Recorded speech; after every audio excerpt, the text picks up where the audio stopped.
Great. Thank you so much. It's terrific to be here. I'm the head of climate risk and TCFD programming for the UN Environment Programs Finance Initiative, UNEP, which I believe, as we're all in this room, you do know the work that we're doing on a number of these different fronts.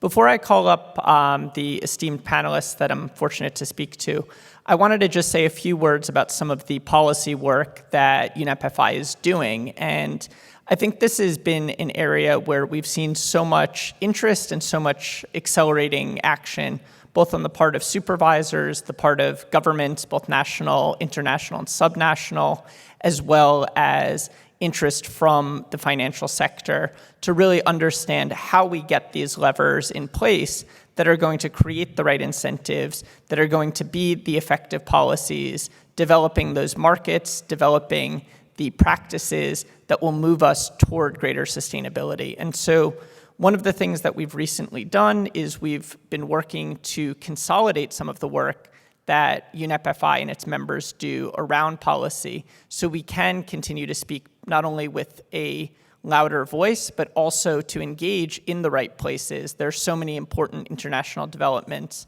from the work of the International Sustainability Standards Board to the Task Force on Climate-Related Financial Disclosures, to local and national regulations on things such as climate stress testing, guidance around greenwashing, and all of these are pieces where there is a direct and vested interest in developing programs, developing knowledge that is going to best serve our membership and is going to help that membership accelerate their own sustainability journey. So just to mention a couple points on this, which is to say that our newly formed policy team is working on and increasingly aiming to develop policy briefs for a number of countries and regions around the world, starting with the US, with the UK, as well as China. And the aim of these briefs is to provide membership with not only the knowledge and resources, but an opportunity to engage and an opportunity to better understand what the implications of some of these emerging rules, policies, and laws might be for them. And it really sparks a continuing effort for us to engage more thoroughly with this governmental space and recognizing that we can't do this alone as a private sector. So finding those right signals, those right incentives is one of the things that the policy team is aiming to do. And through that, it's working to speak to individual supervisors, work on conversations with FIs themselves, and from there really get not only a view of the landscape, the state of practices, but also directionally where we as UNEP want to go and how we want to speak on a policy front. So just wanted to make that note. There'll be a lot more, so please stay tuned to this space. If you're interested in the policy work, we're very eager to share more about it in the coming weeks and months. Elodie Feller, who's spent time both with the EU and has been deeply involved in our investment work historically, is leading that team. So we're very excited to continue to see how that piece really integrates with all of the work that you are doing in the private sector and provides those incentives. So with that, I'll call up our two esteemed panelists, Grant Vingo, the CEO of the Ontario Securities Commission, and Commissioner Birain, who is the Insurance Commissioner from the state of Maryland.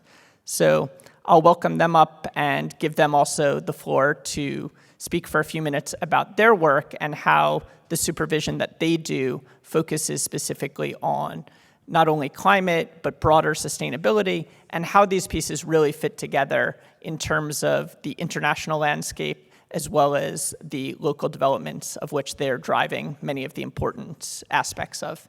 So with that, please welcome them up to the stage, and I'll give them the floor in a moment. So a warm welcome.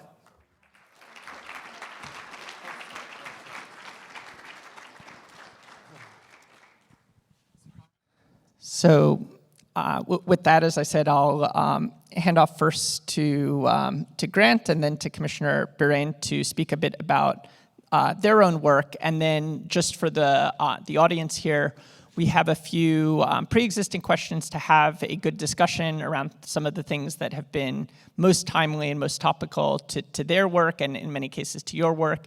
And then we may have a little bit of time near the end for some audience questions. So please keep those in mind as we go. But over to you, Grant. Okay, thanks. It's a pleasure to be here, and I'm really happy that you're hosting this event in Toronto. The comments that Christine made as our opening speaker really demonstrate the potential impact on human beings, but also on investments. So I'm a securities regulator, the CEO of the Ontario Securities Commission, and my focus is really on the financial materiality of the transition and the risks and opportunities that are faced by issuers and the registrants that we regulate. So for some time we've been working on contributing to the disclosure regime represented by the ISSB's global baseline. I'm a member of the board of IOSCO, which has been deeply involved with the ISSB and will be considering the standards that are being promulgated and are expected to be published in a final form in June. IOSCO is going to consider them for endorsement, and then they have to be put into effect worldwide, hopefully on as uniform a basis as possible. And there'll be a Canadian standard-setting effort, and we'll have to transform that into law. At the same time, we have to, as regulators, combat greenwashing effects, both for issuers, corporate issuers, and also in the investment management space.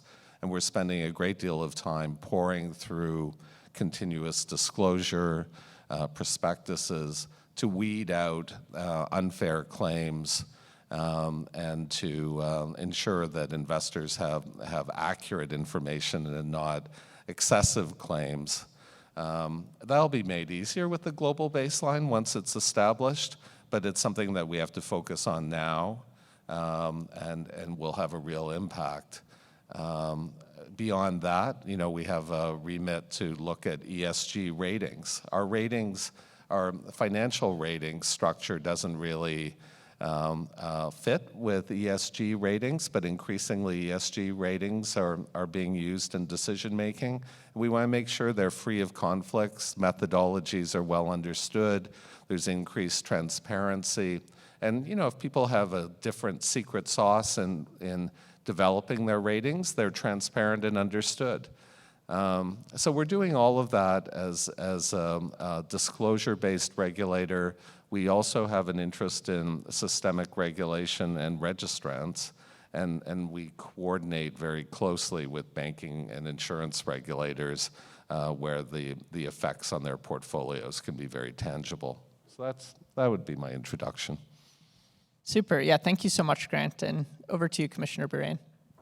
Well, hi, and thank you. It's lovely to be here today. I did not realize it is literally a 58-minute flight from my hometown of Baltimore in Maryland, which is near D.C., and Toronto. So now that I know that, I'm going to be here a lot more often because I couldn't believe how quickly we got here. In any event, thank you for having me. I'm Kathleen Burain. I serve as the Maryland Insurance Commissioner. What that means is that I regulate the business of insurance in the state of Maryland. And in that capacity, I also am a member of the National Association of Insurance Commissioners, which many people are familiar with. It's the standard-setting body to which all U.S. regulators belong. At the NAIC, I serve on the executive committee. I chair the newly formed H committee, which is focused on innovation, cybersecurity, and technology. And probably more important for today's conversation, I lead the solvency work stream of the NAIC's task force on climate resiliency. In addition, I co-chair the work stream that's looking at health insurance for our special committee on race and insurance. And so I guess what you can see there is that ESG kind of runs through most of the work that I do on a national level, and certainly what I bring home to the state of Maryland. So I think that, in terms of our day-to-day activities as insurance regulators, our primary objective is to assure that we have markets and that we have product and that we have available and affordable insurance.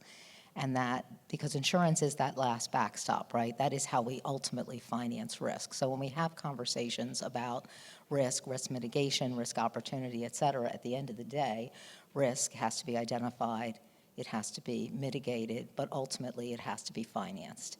And for most human enterprise, the mechanism which we utilize in this modern world to finance our risk is insurance.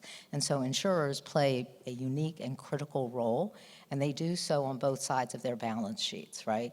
Because there's the question of what they write and what losses that may incur and how to address that in today's new climate environment, which is ever changing. But I think we talked about 11 trillion maybe in terms of assets of insurers.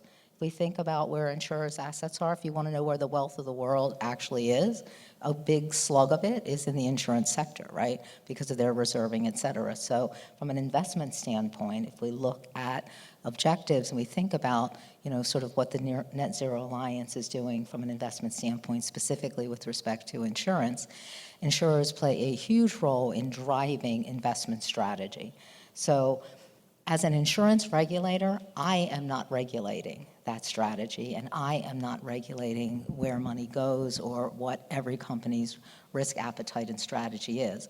But what I am doing is making sure that ultimately those objectives are consistent with the need to have solvent insurers, and that insurers are thoughtful and aware and developing strategies about how to deal with changes in our environment.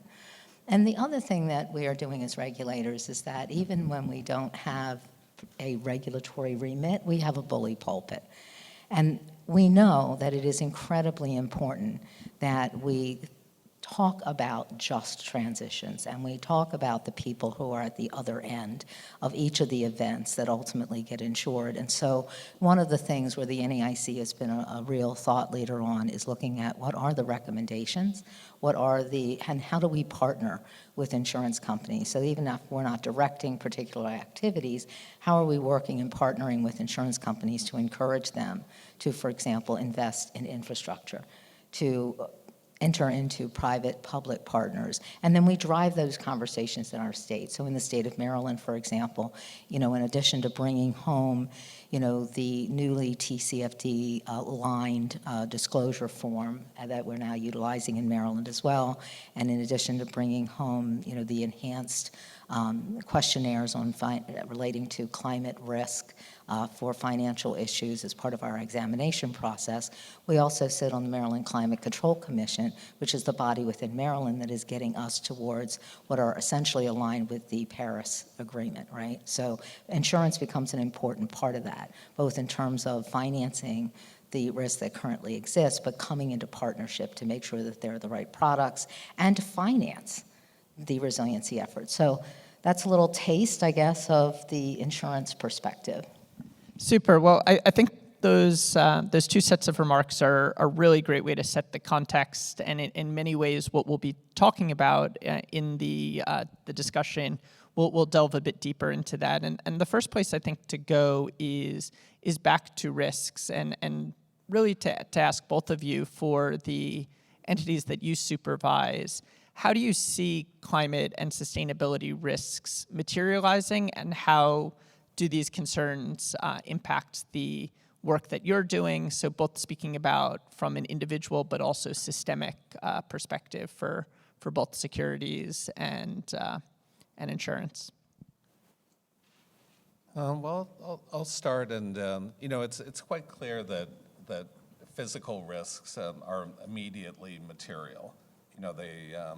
They can have an immediate effect on the risk of default.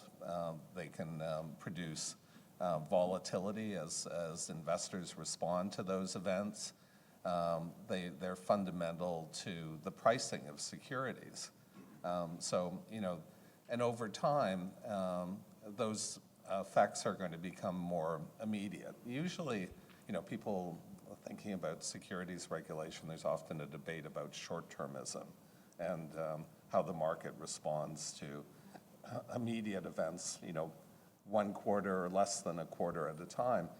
But, these effects, they're cumulative and accelerating, represent, in a sense, an evolution of materiality, so that people are taking into account the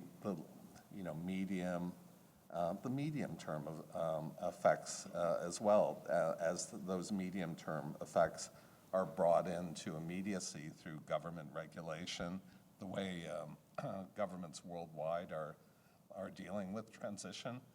So it's a new type of financial materiality. And then obviously the correct pricing of these securities, of investments of all kinds, needs to take into account comparable, comprehensive risk disclosures related to climate risk and other sustainability risks. And that's part of our effort.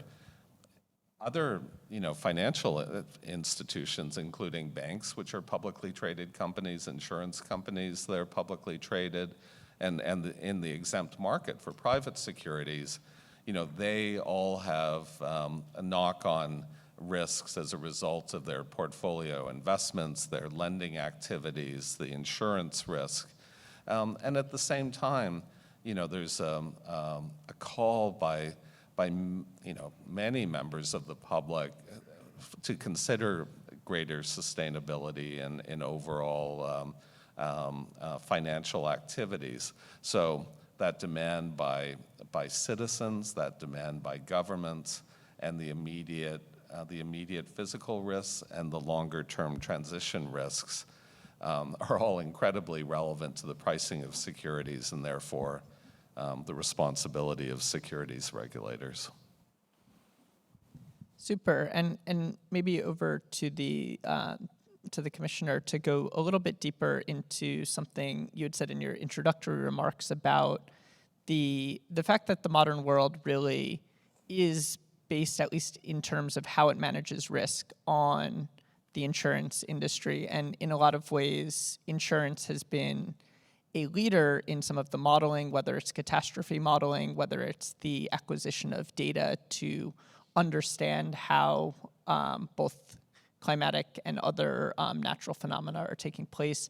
So maybe if you could speak a little bit about both the risks to insurers, but also the role that the insurance market and the reinsurance market play in supporting both resiliency and potential beneficial outcomes when it comes to a sustainable future. So I do very much see insurance kind of as that canary in the coal mine. What's going on in reinsurance markets can tell us a lot, but would really defer to your expertise and love to hear both how these sectors are at risk, but also how their work really plays a role in ideally supporting that resilience and sustainability in the future.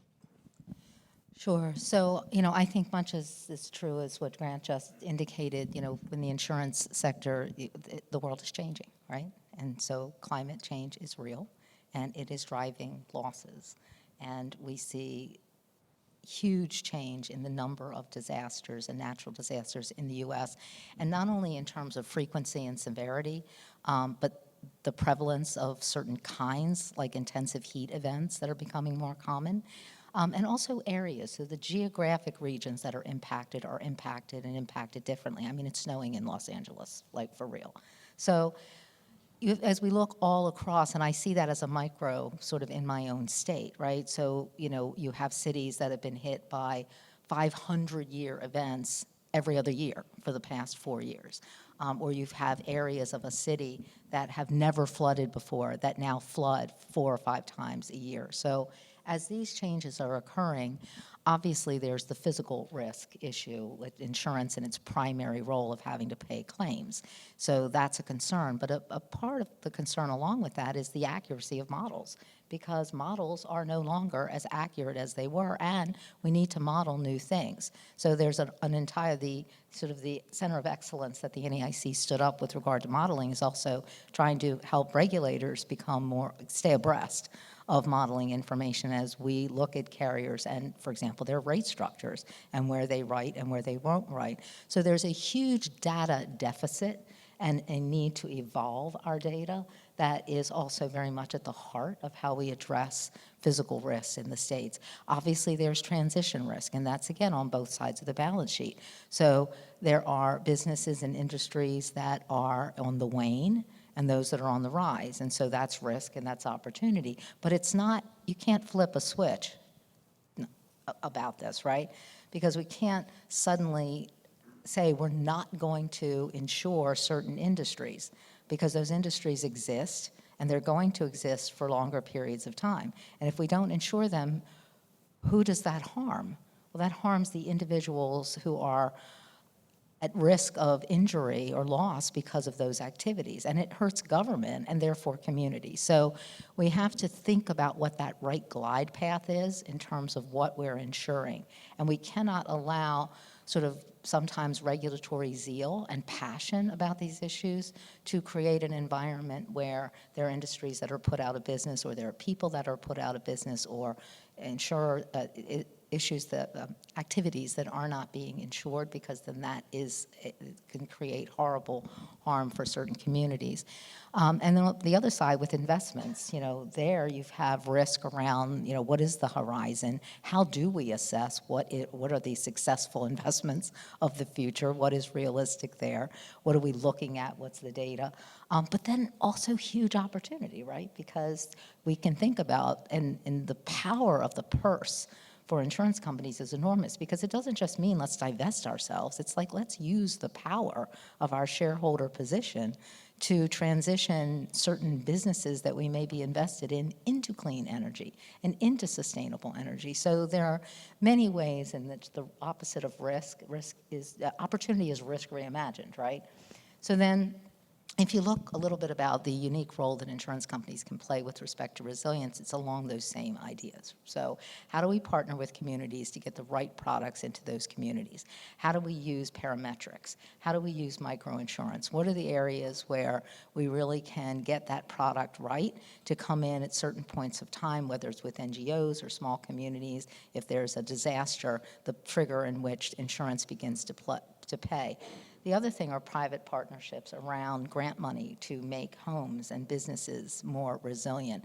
And then smart investment with regard to putting together funds that look at and combine different kinds of investments, because often the communities that need the most help are the ones where the return is not going to be the best or the highest return.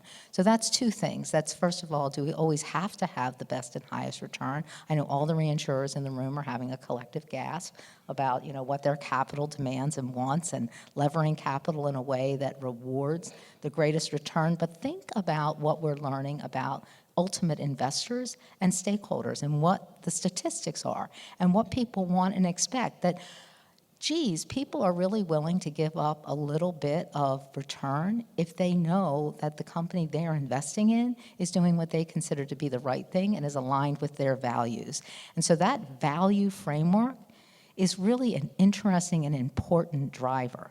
And I think the last thing I'm going to say is that the risks and opportunities for companies are around us as regulators. So I think I have to be a bit of a doctor and do no harm, right? So we need to move forward with certain ideas in a very moderated, sensible, data-driven way. So we can be very heart-led, but we need to be very data-driven as regulators and what we expect companies to do. And instead of always trying to be super prescriptive, we need to come alongside industry and work together in partnership to really achieve what are the best results for, to your point, people. Please. I also agree that the discussion of opportunities is incredibly important, that, we're so risk-focused, but, really, trillions of dollars will need to be invested in solutions to these issues. And in the absence of, accurate emissions data, disclosure, scenario analysis, close examination of the claims being made by those seeking to finance new technologies and transition, it won't be as effective. So I think the role of securities regulators is to really help unleash the capital as well that will support those activities. And I also agree with the comment that we have to be doctors and do no harm, that we have to be cognizant that there are industries that won't survive the transition, but will continue to operate for a time and need to have a place in the capital markets. And then there are small issuers that, especially in the Canadian ecosystem, where there's so many junior or venture capital stage companies in the natural resource sector, that we need to scale the obligations that we impose. So the largest emitters, those that have the greatest capacity and also the greatest impact, are subject to more stringent standards, but we don't lose the vibrancy that comes with the creation of new businesses. We evolve them so that they can come up to those standards and be generators of new ideas that can also help in the transition. Yeah, I think what both of you have said really resonates and ties back to a lot of the work that is going on in the Net Zero Insurance Alliance, as well as many of the insurers who are in the Net Zero Asset Owners Alliance, thinking about how do we transition, how do we help those communities, our clients, and also where are these opportunities to take advantage of? I think that this discussion of risk is often one that is most salient. It's the one that grabs the headlines. But at the same time, there's a replacement that needs to go on, which is those things that are risky both need to be de-risked, but also new assets, new growth needs to come in. And I think there's a balance there and a real strategic imperative for firms across the financial marketplace to do that. One of the things, kind of returning to, Grant, what you mentioned about scenarios and data and standards, is what's going on the international stage. And clearly the work of the TCFD historically has been a guide in terms of providing a framework for climate-related financial disclosures. Now the work of the ISSB, the International Sustainability Standards Board of the IFRS Foundation, is taking up the mantle and bringing both a climate proposal as well as a sustainability one. I'd be really interested knowing in the US with the NAIC survey that there's a close connection in those expectations to the TCFD, and also, Grant, in the work that you've done with IOSCO on greenwashing, to really just have both of you speak a little bit about how these international frameworks are informing your work, what roles you are playing either in connecting to them, plugging into them, and what you see as the level of integration and how that potentially helps you in the mission that you've set out as supervisors. Well, it's going very quickly. I think in terms of international standard setting, people might be a bit impressed at the speed with which the IFRS Foundation established the International Sustainability Standards Board, and how they met in Montreal only about 10 days ago to tentatively finalize S1 and S2, a general standard that would be all-purpose for sustainability issues, and S2 dealing specifically with climate related risks and opportunities. They've spent a great deal of work. Again, it's founded in TCFD principles, but elaborated into a form that can be adopted worldwide. And in IOSCO, we're going to be examining that for endorsement. I mentioned I co-lead a work stream on promoting good practices in the asset management industry to try and root out greenwashing, improve transparency that in many ways is also based on the pillars of the TCFD. Europe has its own regulation that is coming into force. The SEC, according to their regulatory agenda, was expected to adopt final climate disclosure rules in April. I think they'll probably miss that deadline, but it's coming soon. It might come in June at the same time as the finalization of the SSB.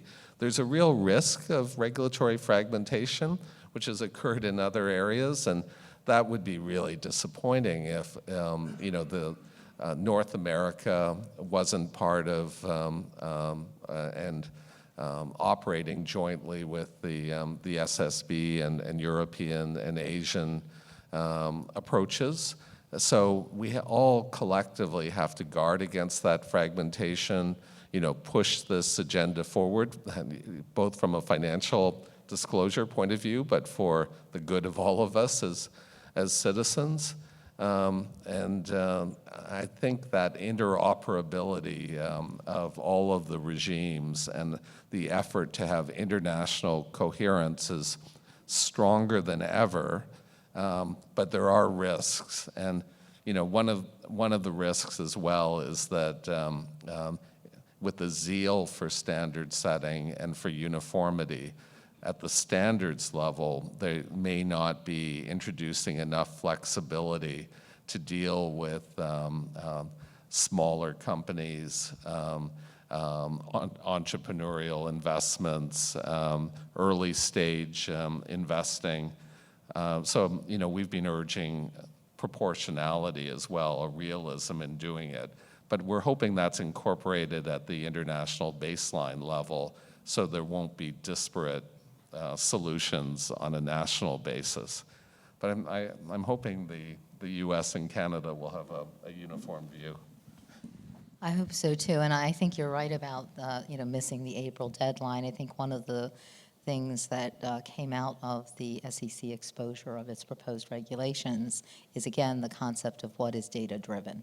And so to their credit, I really think they've taken a lot of the comments to heart by companies about what they're actually capable of doing, particularly in the insurance sector. So, I know that the team there is working very hard on those, and we've certainly attempted to provide assistance to our fellow regulators on the national level on the insurance sector side of things. But you are exactly correct. I mean, the risk of divergent regulatory schemes is significant for insurance companies, particularly large global companies and multinationals. So it's important that we as regulators confer and get together as often as we can. The NAIC is very active in the IAIS, which is the International Association of Insurance Supervisors, and we play leadership roles on the climate work streams and committees there. In fact, you're going to hear from Ricardo Lara, who is the California commissioner, who is a leader there. I think I see him in the back of the room. I'm sorry I got in so late last night, but so that's an active role that we play at the IAIS. And then there are many other areas where we intersect. So, for example, the NAIC itself and many states belong to the Sustainable Insurance Forum and contribute to their work and their activities.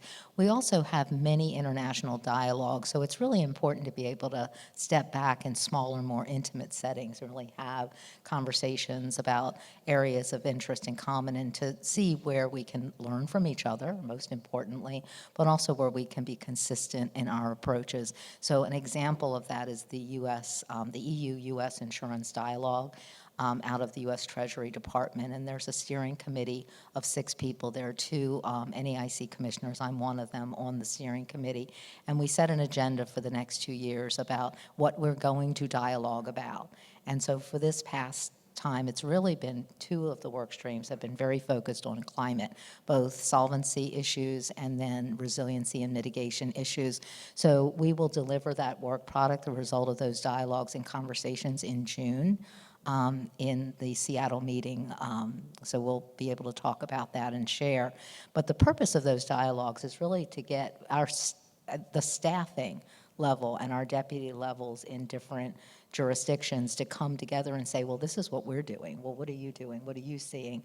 And then utilize that in order to both improve our own regulatory regimes, but also pursue consistency really where it's appropriate. So I think you'll continue to see that. And an example of that is the NAIC's movement. The NAIC has had its climate survey since about 2010, but in the last 18 months, it went through the exercise of aligning that with TCFD. And we now cover a minimum of 80% of the market. We have this year, I believe, 26 states. That will increase that slightly in terms of the percentage of the written market. So that's an example of how we can come together as regulators and we can work together to even things out in ways that make sense. Yeah, I think it is so important to really ensure not only that there is regulatory coherence, but also the positive effects that flow from a solid set of standards on the data side, on the use of that information. And I think that's one thing, certainly in the work that I've done with many FIs, some of you in the room, is moving beyond just the disclosure to the action and the use of others' disclosure to make decisions, to use that information and assimilate it in. We don't have too much time remaining, so I think we should touch on a couple important and related topics, the first of which I'll go to Grant for, which is connected to greenwashing. Clearly, that's a major challenge and a major concern, especially with the proliferation of ESG and certainly the demand from consumers and from investors to look for greater sustainability. And so maybe if you can speak a little bit about some of the work you're doing with IOSCO on greenwashing and trying to develop those stronger standards for asset managers. Well, the work stream on asset managers operated by the IOSCO Sustainable Finance Task Force has made specific recommendations to fund managers to create additional transparency, to have practices, policies, procedures that address essentially the pillars of TCFD, but adapted to asset managers in terms of clear disclosure of how sustainability elements factor into their investment strategy, how their governance structure addresses it, what metrics they're using. It goes on to talk about trying to promote common nomenclature, because naming both of funds and terminology and disclosure is a very fraught area to this day. Of course, it goes on to talk about how ratings are utilized by asset managers and promoting transparency about that. So at the IOSCO level, there was a call to action that was published in November last year that's directed to voluntary standard setters and industry associations to promote these principles on a voluntary basis. But then at the national level underpinning that, based on principles of anti-fraud jurisdiction and ensuring that disclosures meet our materiality standards, I think worldwide regulators are looking incredibly closely at prospectuses and continuous disclosure and sales communications, because there's an incredible incentive, given the growing size of this market, to make excessive claims and to do it for competitive reasons. And that really has to, if there's no policeman on who's actually dealing with that issue, the competitive instincts of many, are going to result in excessive claims, and investors aren't going to get what they bargained for.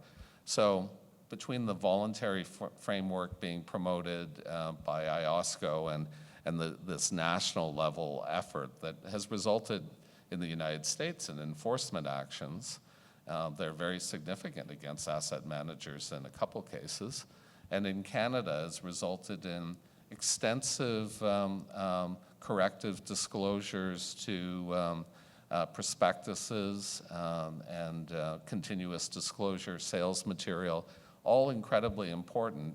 And I would say worldwide, it's a very cooperative approach with the asset management industry to date, but like in many areas of regulation, that will ramp up, and our vigilance and the enforcement tools will also be employed after we get through this phase of a more cooperative relationship with the industry when we see egregious examples. So now going to a connected topic, moving outside just some of the discussion of the E and into the S and the G of ESG. As a final question to Commissioner Bahrain, what is some of the work that you are doing around those other two pillars of ESG, and how do you see those pieces fitting together in supervision when it comes to your supervisees? So I guess I would say that, E and S and G all fit together. They have to work sort of in concert with each other. Governance is more comfortable. It's a regime that, we work with to the development of, systems and mechanisms and controls, right? So it's more objective. It's already rooted in insurance regulation and in regulation elsewhere. The E part, I think, is also more comfortable because, again, there are enough quantitative metrics there to be able to drive conversation around things. Then even at a qualitative level, there are sort of well-defined categories and areas that we talked about. But the S is hard, right? Because it's mushier. And it is not squarely, many of those elements are not squarely within a regulator's remit.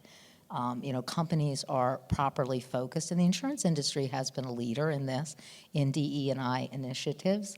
But it's not as though I, as a regulator, have control and authority. But where I think, I'm going to give you an example. It's not really an example specifically related to climate or our environment, but where I think we as regulators begin to thread the needle, right, among those things, is if we look at, for example, the importance of diversity of background and view and perspectives in decision making. So I lead the NAIC's effort on algorithmic bias and the development of regulatory guidance on the responsible use of AI in the insurance industry. As our teams get together and talk about what that is, and if we looked at certain states like California, for example, or Connecticut or New York, who have begun to address these issues, what we look at is one of the most important elements of the responsible AI use has to do with who is in the room, the human element. So who is deciding where bias exists in data, and who is developing the algorithms, and who is looking at the outputs, right? So you have to have diversity to ask the right questions. You have to have inclusion to get to the right answers. And so those are the places where we as regulators begin to say, well, how appropriate, how rigorous, how robust, how reliable, how valid is your AI program as a company if it's not diverse, if you don't have enough voices in the room? And I think those are the kinds of things that you will see echo. And it relates to the climate and the environmental issues as well, because we have to bring in everybody from different communities at different wealth levels, different experiences into the equation in order to answer the questions on the E and figure out what the right G is. So in some ways, the S part, which is the hardest, is actually the heart that has to drive the rest of the work that we do. Great, thank you so much. So maybe just in closing, 30 seconds from each of you. I'll go to Grant first and then to Commissioner Bahrain. Looking ahead for this year and into 2024, if there's one thing that you would highlight about the work that you're doing that you think would be helpful for the audience to stay tuned to, what would that be? Well, I think the connection to these other broader or sequential, perhaps, sustainability issues. So I think it's absolutely right that we're looking at human capital and diversity and extending the intensity of reflection that we've had on climate to those areas is going to be a very powerful phenomenon in the next period of time. So it's going to be, I think the next period is going to be characterized increasingly by implementation on the standards and then looking to the next areas of focus. And I think diversity, I'm impressed by examining the diversity in AI algorithmic processes is a really good example, but across the board, diversity, human capital, and humane treatment of people worldwide, and the focus on indigenous voices is going to be an incredibly important next step. Great. The last word to you, Commissioner. So I say yes, that. And then from a U.S. Perspective, I think one of the things we will be very focused on this year has to do with infrastructure investment and developing those partnerships and encouraging companies to responsibly invest in infrastructure. And then we are, at the U.S. level, we're very focused on what is the appropriate level of engagement with regard to climate scenario analysis and stress testing. So that's what you can expect the solvency work stream to be very focused on this year, wrapping up our work from last year with regard to scenario analysis and beginning to do that deeper dive into stress testing. Great. Well, thank you so much. We're looking forward to a great day of discussion and conversation, but a big thank you to our panelists, Grant and Commissioner Bahrain, and I'll hand you back to my colleague, Mustafa.